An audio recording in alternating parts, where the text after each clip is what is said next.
Welcome to Season 3 of the Spotlight series, Don't Just Survive, Thrive. Season 1 was launched to help people through the pandemic by talking to a variety of experts about topics such as psychology, finance, and health. Season 2 focused on more work-related issues, including HR, marketing, and leadership. Now it is time for Season 3. Season 3 is centred on the IT industry, specifically tech startups. There are also career spotlights where I talk to senior IT people about the secrets to their impressive career journeys. My name is Nicola Steel, founder of JJP Talent Solutions, an Australian IT recruitment company. For over 20 years, I've helped tech startups and innovative SMEs to attract, recruit, and retain technical talent. I hope you enjoy listening.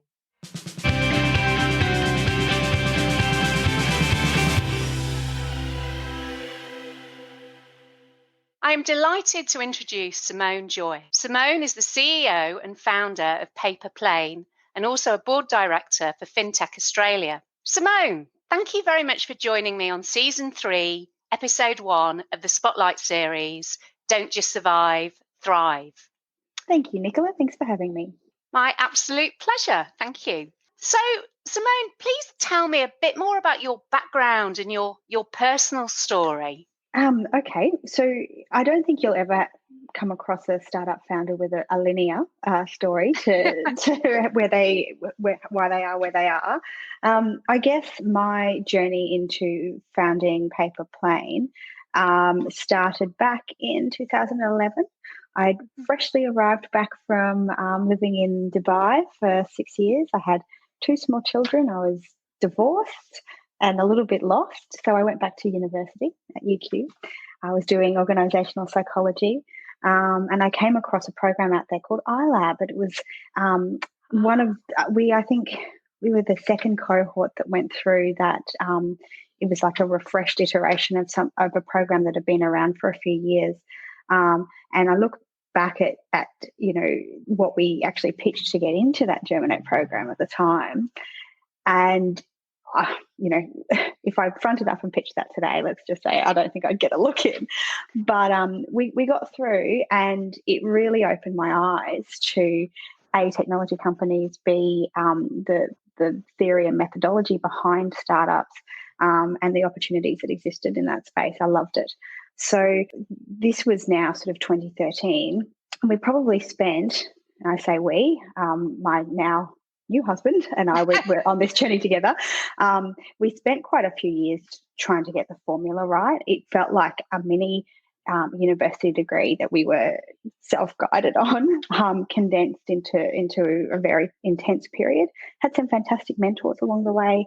Had a lot of learning experiences, shall we say, which basically means we made some huge mistakes. And you learn the most from your mistakes. Absolutely, just kept getting up and dusting ourselves off and going on again. And look, that whole period ended in some pivots and taking on a resource investor of a payments company, which basically meant that they were going to contribute some development resources to my product, and I was to come and work for that company as a product strategy officer. And I loved it. I loved the world of payments, and I loved the product. I loved the team that was working in this company. And it just so happened that probably a year and a half after that, we were in the position to actually acquire the IP out of that company and secure the key development team.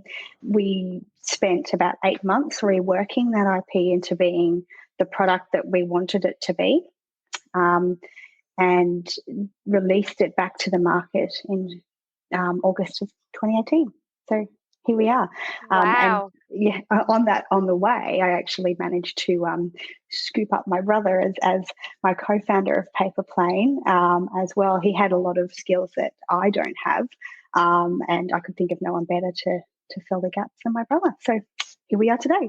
So your brother, what kind of angle does he come from? So Jonathan had come out of spending probably the better part of 12 years in the luxury high-end automotive industry, ended up as a dealer principal for some rather nice brands. And along the way, he had acquired the skills of developing a strong sales team, of developing a really good customer-client relationship philosophy.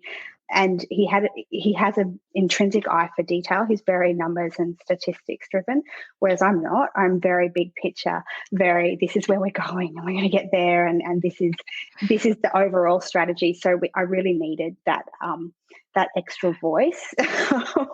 And look, we've I don't think there's any better person to have a good old argument about something with than a family member, because you can just move on for it very, very easily with shorthand. So it's worked out quite well. Yeah, definitely. And also, as you say, you complement each other because you're very different. And he's into the detail and you're into the big picture. I'm a big picture person. My husband has to sometimes rein me in.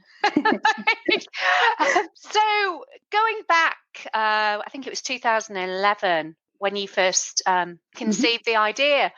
No. So Right.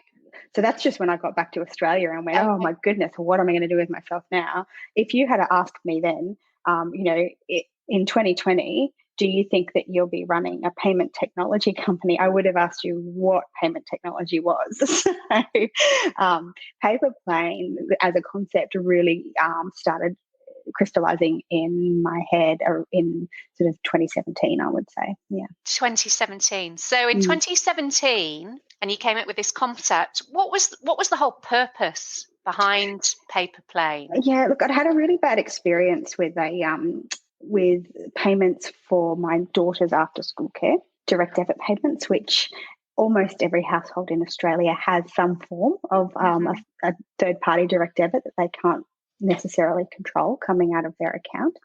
And having been working with a payment technology company at this time, I really started questioning why it was such a bad experience. Why was I getting these extraordinarily high late fees when I'd already, filled out the paperwork and submitted the different payment details, et cetera, et cetera. It all came about because I lost my debit card and had to get a new one. And so once I started unraveling what was going on, I actually realized it's not a simple problem. The payer experience, the high fees, the business experience, and what they need to do in that situation is not simple, and there's not one solve. And I like problems that are hard to solve because I think it makes them worthy of solving. So then I started, thinking about, how could this problem actually be resolved?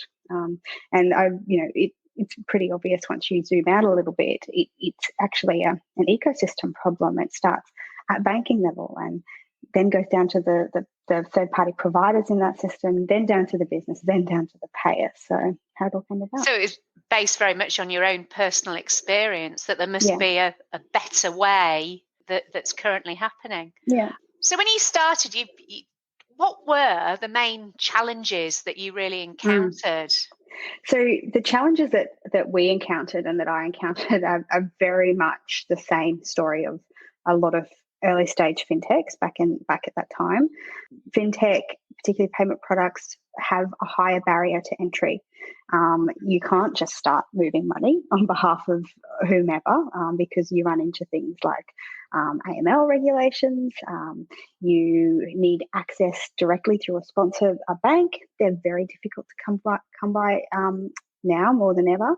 You need to have a certain robustness of product suite. So it's a little bit different to being able to just very quickly spin up an MVP and roll it out to market and test and then bring it back and go again. You need to have actually a really fully developed solution that meets a lot of criteria before you can actually even start looking at, oh yes, this is working really well and this is what needs to change. All that requires time and all that requires resources, runway, without having necessarily a live product to start actually pulling revenue back in. We were very lucky in that we got some excellent support in those early days from banks like Macquarie Bank, who gave us that sponsorship we needed at the time.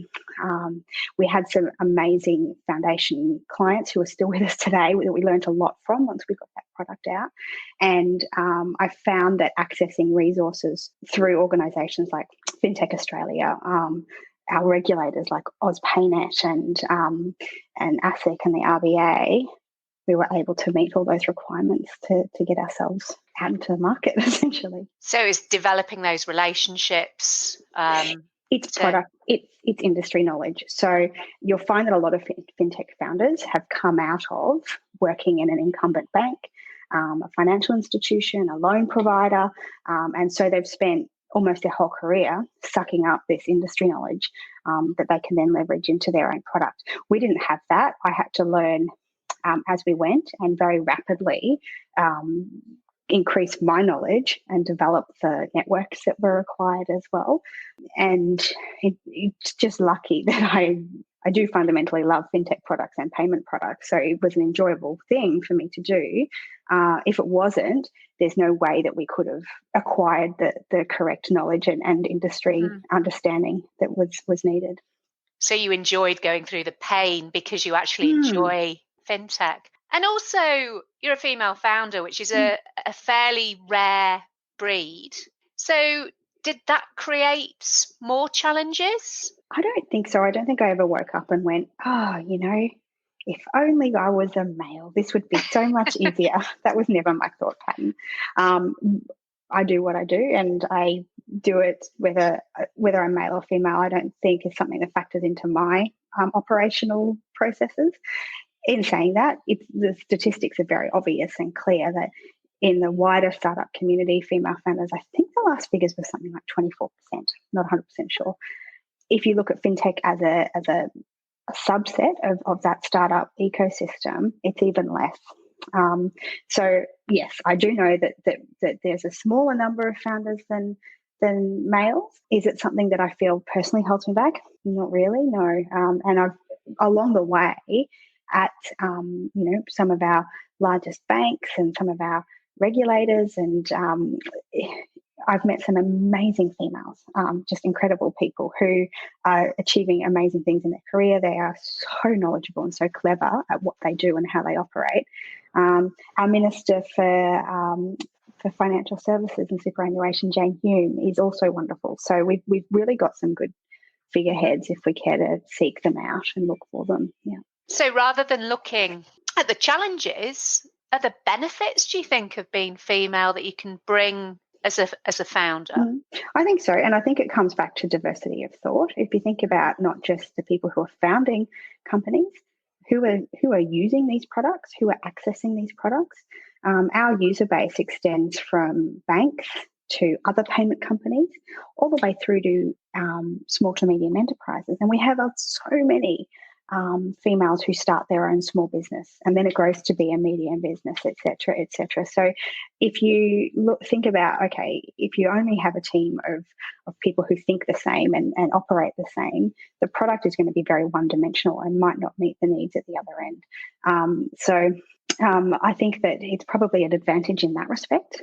I look at things more in a different way than our development team does, than my co-founder does, than our product designer does. So it's good to have that representation. So thinking about the customer on the other side, and having the customer as the first thing, as you say, the diversity of thought there. That's right, yeah. So when you were setting up Paypa Plane, what were your core values, and has that influenced the culture of the organisation? It has. We set out to do something very tricky, which is it's not a traditional thing that particularly payment providers do. And we wanted to not just serve one niche of the landscape. And I alluded to this earlier. We wanted to serve the full stakeholder range. So that starts at your banks and payment service providers, goes down to businesses, and critically goes down to payers. And it's that payer aspect that has really been overlooked. To get that balance right between serving a payer whilst ensuring the business has the space to do what they feel they need to do is a very tricky thing to do.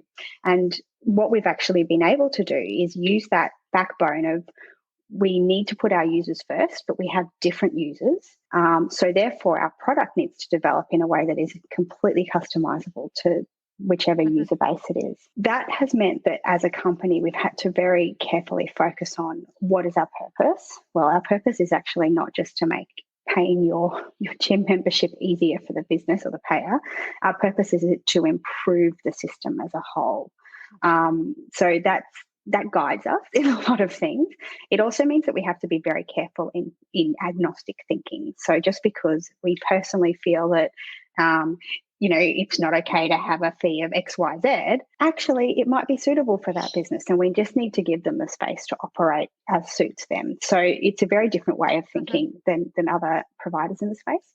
And we have that luxury because we're a software as a service provider. We don't actually touch anyone's money, and we don't provide payments these days. We're an overlay service. So that's a luxury for us. It's also translated into the way that our team dynamic is. So allowing everyone to be able to contribute their ideas and thoughts is really important. And I think that's the same across most startups. There's no point having these amazing people who are very intelligent, very good at what they do, and they're not listening to what they're telling you or not giving them the opportunity to contribute.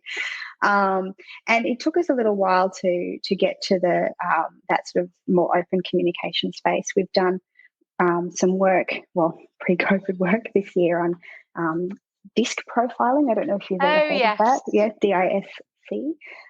Which really was about how do we effectively communicate with each other? How do we each prefer to operate, and how can we optimize that the best? And that was actually a really good thing to do. Yeah. And that disc aspect, it's good to have different people sitting in the different quadrants. That's right. Across the organisation, which of course you did organisational psychology, so I didn't finish it though. I jumped out and went, startups are where I want to be. But it'll have given you some knowledge. Yes, true.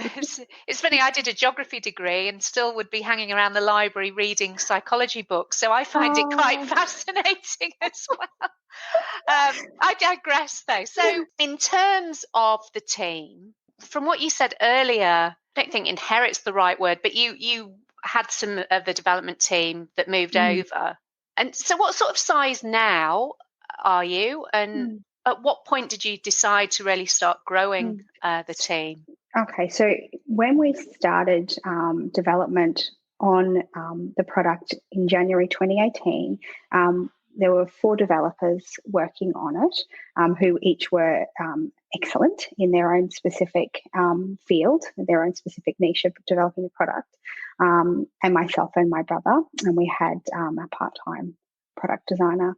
Once we went live in August that year, we really wanted to start taking advantage of the user feedback that we were getting, which meant we needed more resources to be able to process that properly and iterate as quickly as what our customers wanted us to do. So at that point, we were very fortunate in getting another amazing developer who started January 2019.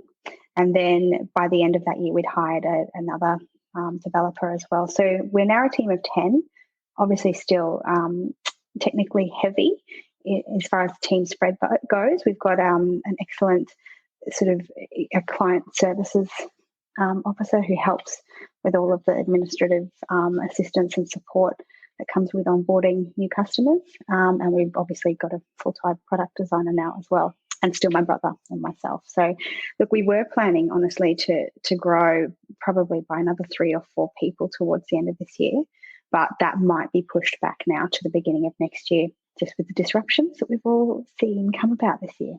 The disruption and the uncertainty. Well, and also it's very difficult to successfully onboard people into an environment that is driven by a lot of processes and procedures.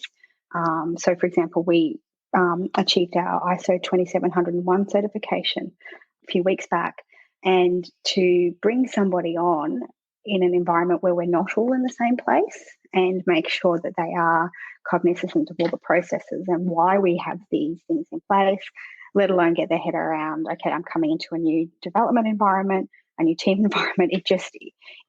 It was an exercise that was probably a little bit futile for us for the last few months. So once we settle back into an office routine, and we're all fairly confident that we're not going to have a phase 2 lockdown or anything like that, we can probably start looking at our hiring and expansion plans again. Yeah.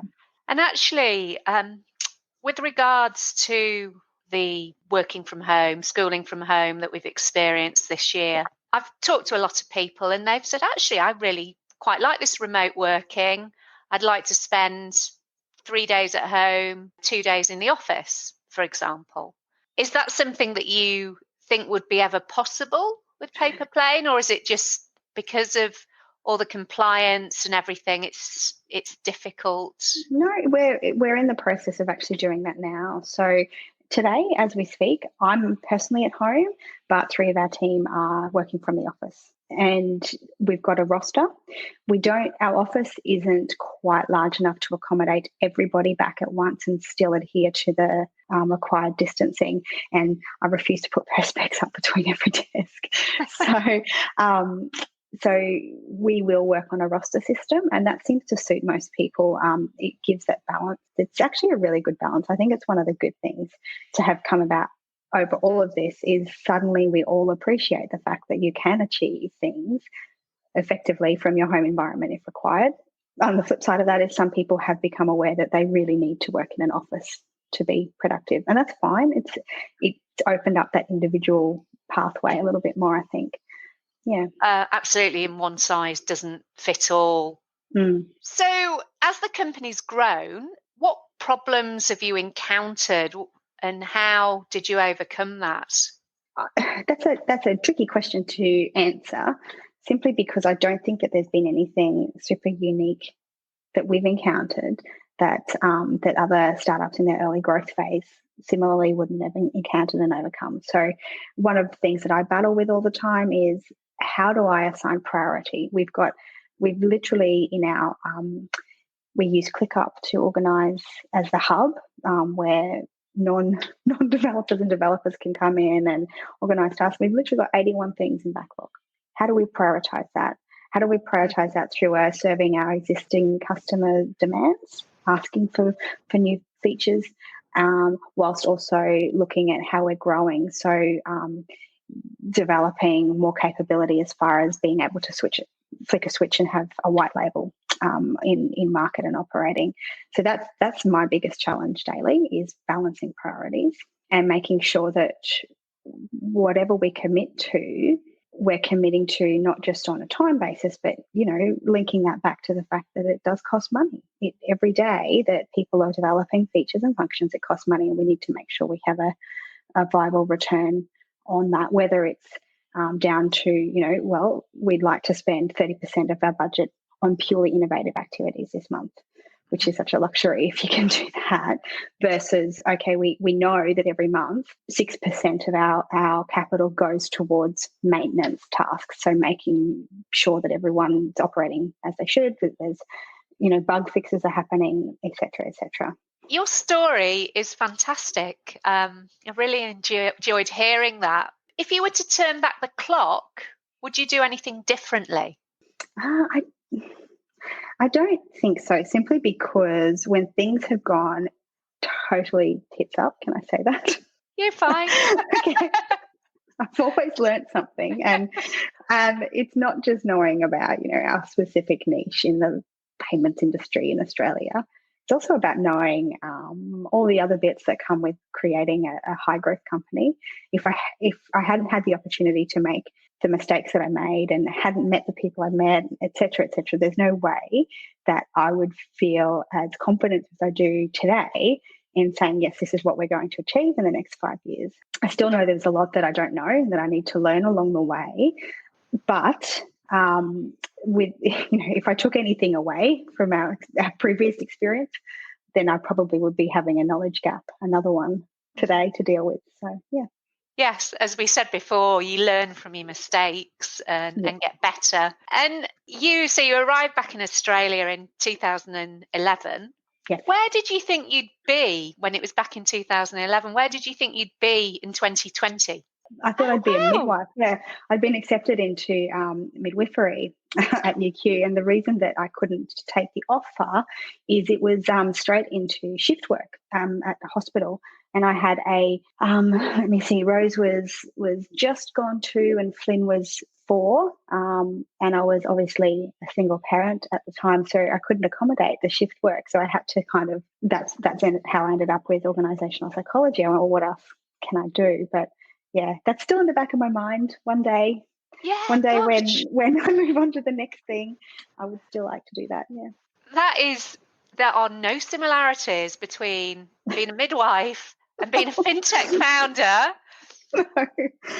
Although it seems that the children were kind of the central piece in your decision making because of the issues with the childcare payments. It's funny, actually. Yeah, you're the first person who's actually drawn that line. Yes, that is true. And I guess they're anyone who has children wants to be able to not just provide a happy and safe childhood, but provide them something that they can look back on and go, yes, that's right. I remember my parents doing that. That is, hard work and persistence and resilience and all that sort of stuff is something that we saw acted out every day. I certainly had that with my mother growing up. Didn't appreciate it at the time, very much do now. But I think that there's no better foundation for your own children's success in life than actually going out and doing something that's really bloody hard and getting it done. So hopefully they look back and appreciate that in years to come. I'm sure they will. And actually, interestingly, I set up a company in the UK, and that was based off having my first child. And then when we moved to Australia, I had to go back to the corporate world, and it just didn't excite me. And I remember my daughter, who would probably have been, how old was she? 10 or 11. And she said, Mummy, you were so much happier when you worked for yourself. Gosh, you're right, actually. And she was the one that put the idea in my head. So isn't that incredible that she could perceive that, where you were in the thick of it and probably weren't aware of it at that point? Yeah, well, she's always been a very grown up person. She's 15 going on 50. It's she's at school, so she can't hear me. So, with regards to Paypa Plane, it's nearly your second birthday, I think. Is that right? It is. So it's funny. 13th of August is the day we switched on payment systems and did our first transaction. And I'm actually having our 4th child on the 14th of August this year. Wow. So, could have been a double anniversary. Goodness me.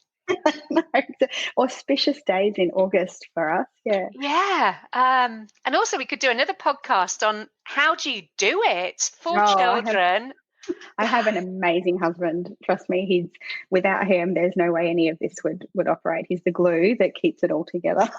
Fantastic. But so 2 years, what's the long-term plan for Paypa Plane? Where can you see yourself in 2025, 2030? Oh, goodness. Okay. So I have a few very clear things that we want to achieve through Paypa Plane, not just for me, but for the whole team. The day that we can all sort of sit back and go, wow, we did that, that would be very cool. So there's a lot happening in the next immediate future. So MPP and the MPS, which is mandated payment services. Open banking will bring about a lot of changes for us. So really consolidating and gaining, I guess, a lot of market share through our banks and payment providers will be a great thing. Probably in about somewhere between the 5 to 7, maybe 10-year mark, I can see a trade sale or acquisition, maybe through a global payment provider, maybe through a local one. At that point, we have clearly, we have a plan to, well, I would like to do midwifery, but we also want to move to Tasmania and start a duck and seaweed farm. So, oh my goodness. Yeah, we want to do that on our own term without, having any concern about it being a purely commercial enterprise. Yeah. Wow, you really when you pivot. Yeah. That's incredible. So what's the fascination with the seaweed and was it ducks, did you say? Ducks, yeah. So there's no old breed European ducks like Aylesbury in Australia. It's a really big gap in the market, and there's no value added duck products. There's a cohort called Lover Duck that have kind of cornered the market, but not high end. I could talk about that for a while. I won't. It's not interesting for most people. And seaweed, well, seaweed is the way of the future, and Tasmania's salmon farms are depleting the ecosystem in the ocean, and seaweed actually replenishes and replaces a lot of that. It's like crop rotation. And apart from that, they make a really interesting, delicious, and nutritious food crop. So, that's what we want to do. Wow, that's fantastic. To be fair, I want to do the seaweed more than my husband does. I'm obsessed with seaweed, but he's not so interested. He's more about the ducks. I love that. I'm obsessed with seaweed. It's like I do. When we go away on holiday, I forage and nibble on it.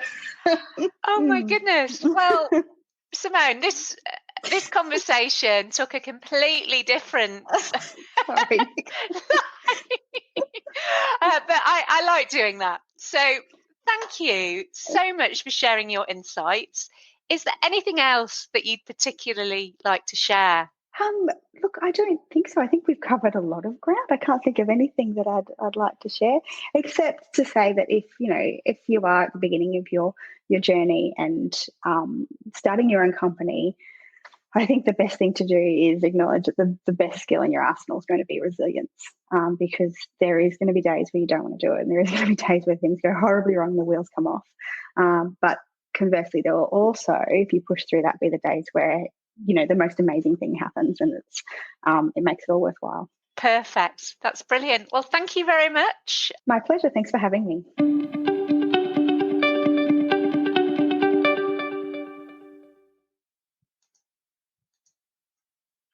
I hope that you enjoyed this episode. Please remember to subscribe, rate, and review. If you're looking for career advice, your next career opportunity, or to grow your tech team, then please call me, Nicola Steel, on 0499 773 546, or go to our website, jjptalent.com.au. The Don't Just Survive, Thrive podcast is part of the Spotlight series, which includes the YouTube channel Spotlight on Software Development. If you want more insights into the software industry, particularly tech startups, then subscribe to the Spotlight on Software Development YouTube channel. Thank you for listening. Until next time.